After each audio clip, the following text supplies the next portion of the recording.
Hello, good morning, and welcome to Solid Gold TV. Yesterday, June 24, 2026, the executive bill, which was transmitted to the National Assembly by President Bola Ahmed Tinubu, was fast-tracked and passed after more than two-thirds of the senators voted overwhelmingly in its favor, using a manual voting process during the plenary session.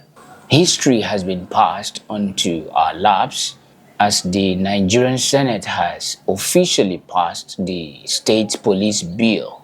This is what we've been waiting for, but for the governors of the various states in Nigeria, are they actually ready for this responsibility? Or did we just hand them a massive headache? Let's react to what the analysts on TVC News are saying right now. And trust me, there is a massive catch most people are missing. So let's dive right into it. All right, gentlemen, news just reaching us right now. Just been told that the Senate passes State Police Constitutional Amendment Bill. I'm sure, BK, this is what we've always been expecting.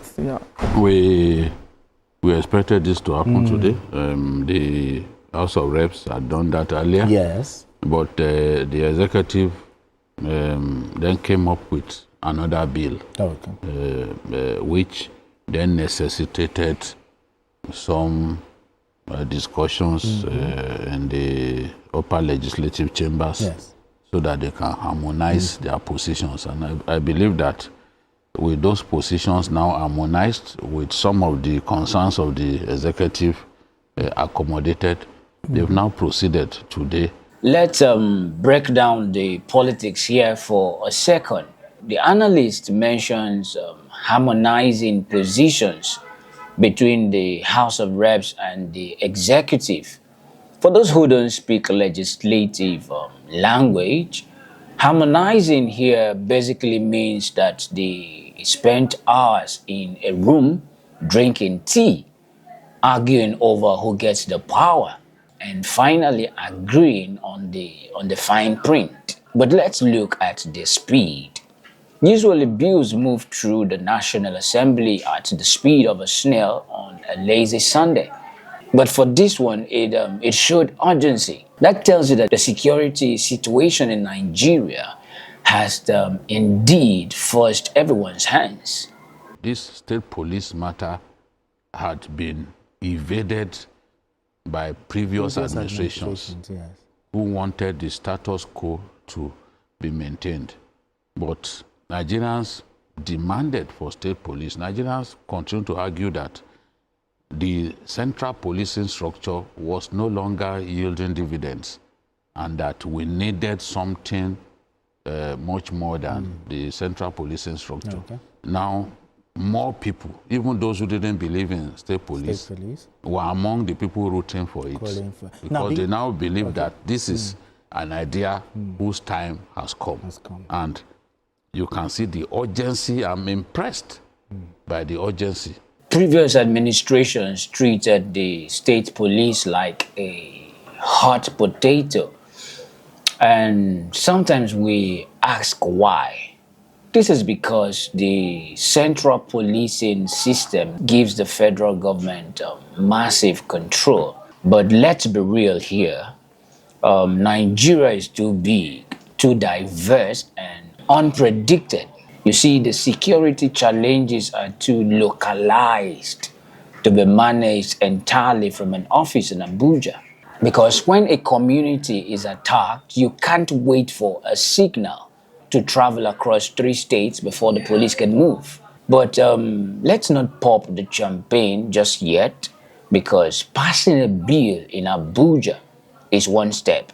We all need to take a close look at what needs to happen next. It's not something that will simply start immediately. They have to recruit, and they have to get the recruitment right. They have to train, and they have to arm, and they have to fund. Funding is key. You have to provide that, because without funding, you won't even be able to equip them sufficiently. Sure. And these boys are going around with GPMG, AK-47, AK-49.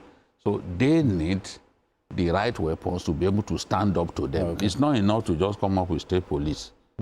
You must arm them sufficiently. If they are not in position to face the threats that these people constitute, then they will be sitting duck and they will be slaughtered in hundreds. Absolutely. So we don't want to see that. We don't want to see that. So it doesn't mean that it starts immediately. No. Okay. People should know that Exactly. this process will take some time. The recruitment, Yes. and the recruitment, to get it right, these people have to be properly profiled. Okay. Anyone that goes, so that you don't go and recruit a bandit Exactly. into the state police, because it's possible. Did he just say so that you don't go and recruit a bandit into the state police? Talking about keeping it raw, he is 100% correct. If the profiling isn't strict, we will have criminals wearing official uniforms, collecting state salaries and carrying state-issued AK-47s. Let's talk about the funding he mentioned. The analysts listed GPMGs and AK-47s. You cannot fight heavily armed criminals with batons and pure vibes. If the state cannot pay its civil servants the minimum wage on time right now, how are they going to fund a heavily armed, highly trained, tactical police force? This is where the real test begins for our individual state governors. Now governors don't have any excuse again, because before now the normal excuse is that because the police is controlled by the federal government, there is no decentralization, they don't have authority over them and all of that. So we expect better security measures to be put in place now. She just exposed the ultimate reality check. For years, anytime security failed in a state, the governors would fold their arms and say, well, what can I do? The commissioner of police reports to Abuja and not to me.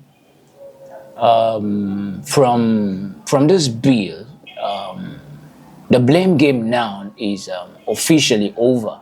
Once this bill, or once this is fully implemented, if the security in a state goes down, the buck stops directly on the governor's desk. They wanted the power, now they've got the accountability. So now what's the final verdict on this historic move? On paper, this is a massive win for restructuring and local security. It's an idea whose time didn't just come, it was overdue.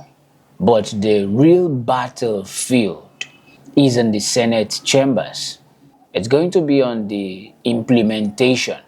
If states don't handle the profiling tightly, I would say that we risk creating localized militias, armed gangs, and if they don't handle the funding properly, we'll have unpaid armed officers on the street. And nobody wants to see that. It's time for the state houses of assembly to pass this with a clear framework and for our governors to all step up. What do you guys think? Do you trust your state governor to run a clean, effective, well-funded police force? Or are you worried about how this power will be eventually used? Drop your thoughts in the comments down below. Hit the subscribe button if you've not done so and turn on your notifications. I'll catch you in the next breakdown. Stay safe out there and have a great day. Thank you.